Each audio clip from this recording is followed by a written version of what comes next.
Мен және менің оқушыларым үшін әрбір сабақ өзіндік ақпарат табу мен тәжірибелік зерттеу жұмыс арқылы жаңа білімді игеретін, танымды да қызықты үдеріс.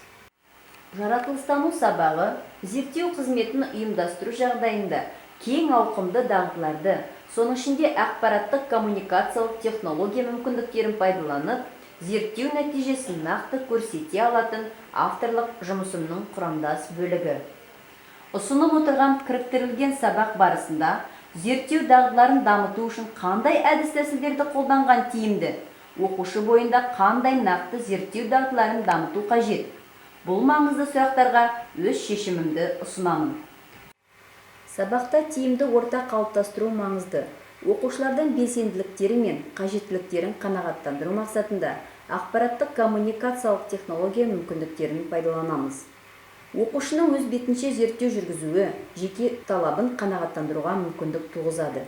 Сонымен қатар, жаңа білімді дайын күйінде емес, өзі үшін жаңа білім ашады. Сабақ барысында 2 тәжірибелік жұмыс ұйымдастырылды. Балалар, біз қазір сендермен үрме бұршақтың қалай өсіп өну даму кезеңдерін зерттеу жұмысын жүргіземіз. Ол үшін біздің барлықтарымыздың стақанымызда, яғни ыдысымызда су құйылған. Сол суға біз мынандай бір мақта саламыз. Сосын оның үстіне жаңағы бұршақты саламыз.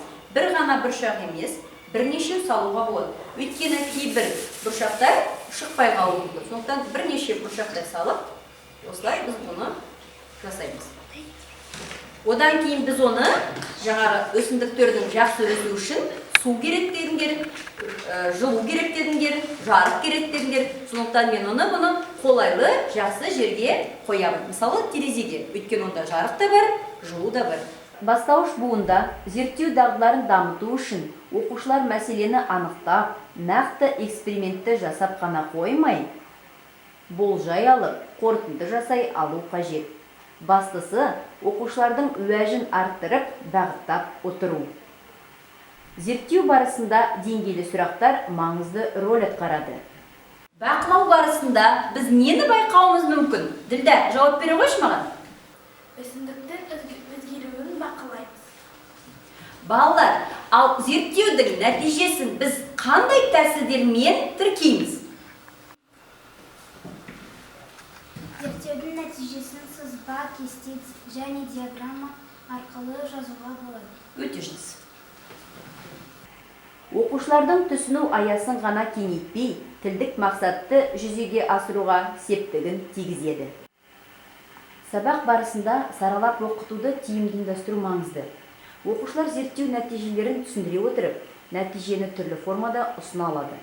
Балалар, біз қазір сендермен зерттеудің нәтижесін тіркеуді диаграммада қалай жасау керектігін білеміз. Ол үшін сендердің оқулықтарында кесте бар. Сол кестедегі мәліметтерді диаграммаға түсіріп үйренеміз. Ол үшін қазір кітаптарын аша қойыңдар, мен сендерге экраннан көрсетем, сол бойынша жұмыс жасаймыз. Осы орайда кең ауқымды дағдылардың бірі дижиталды, яғни ақпараттық сауаттылықты бойларында қалыптастырып, дамытуды басты назарда ұстадым. Зерттеушілік, ізденушілік бала табиғатына тән құбылыс. Білуге деген құштарлық, бақылауға тырысушылық, жаңа мәлімет жинақтауға талпынушылық қасиеттер балаға тән дәстүрлі мінез. Өз бетімен жұмыс түрлеріне қатысты материалдарды саралау және өз қорытындысы негізінде шығармашылық жұмысқа баулып, олардың белсенділіктерін, қызығушылықтарын арттыруда да ақпараттық коммуникациялық технология мүмкіндіктерін ұтымды пайдалануға болады. Дижиталды сауаттылықпен қатар дереккөздермен дұрыс жұмыс істеуді ұйымдастыруды көздедім. Сабақ барысында Қазақстандағы тарихи танымал, ежелгі ботаникалық баққа барып, оқушылар дереккөздермен жұмыс істеп, өсімдіктің тіршілік циклының даму кезеңдері мен өздігінен танысады, зерттейді. Сонымен қатар, информатика пәні мұғаліммен бірлесе жасаған цифрлық білім беру ресурсы да оқушыларға сабақ барысында нақты қорытынды жасап, өмірлік қажетті ақпарат алуға септігін тигізді. Өсімдіктердің жалпы тіршілік дәуірі өсу және даму деген ұғымдармен сипатталады. Ең бірінші тұқымның өнуі. Көптеген өсімдіктердің өсіп дамуы тұқымның өнуінен басталады. Тұқымның өнуі Топыраққа түскен тұқым суды сіңіріп, көлемі ұлғайып, қабығының шытынауынан басталады. Одан тамыр шығып, тереңге бойлайды. Енді тұқым тамыр арқылы топырақтан қорек ала бастайды. Тұқымнан сабақ пайда болады. Сабақтың бойында бір-екі жапырақ шыға бастайды. Бұл кішкентай өсімдікті өскін деп атайды. Жеке сабақтардың өсуі өркеннің өсіп дамуына ұқсас деуге болады. Одан кейін гүл мен жеміс жетіледі. Жемісте қайтадан тұқым түзеледі. Қайталанып отыратын бұл үдеріс өсімдіктің тіршілік циклі деп аталады. Мынау өсімдіктің даму кезеңі өскіннен басталды. Сосын тамыры шықты. Міне сабағы, міне жапырағы. Оның гүлі әлі шыққан жоқ. Өсімдіктің даму кезеңі толық емес. Уәждеуші факторлардың бірі түрлендірілген сараланған тапсырмалар мен түрлі жұмыс формалары арқылы сабақ қарқынын өзгерту. Оқушыларды қолдау мұғалім тарапынан ғана емес, бірін-бірі қолдау арқылы да жүзеге асады. Сабақ барысындағы топтық, жұптық жұмыс формасы да ұтымды қолданылды.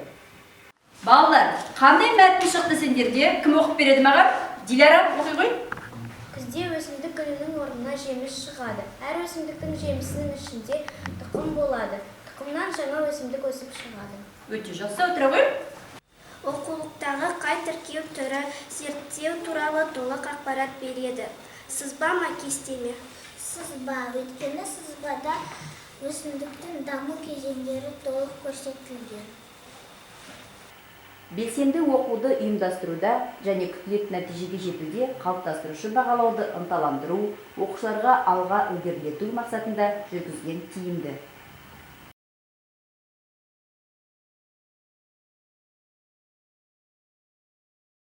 Диаграмма жасалынады, компьютермен жұмыс істеуінады. Мен кесте жасау үйрендім.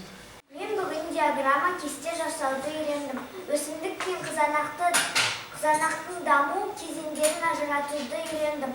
Маған зерттеу жұмысы қызықты болды.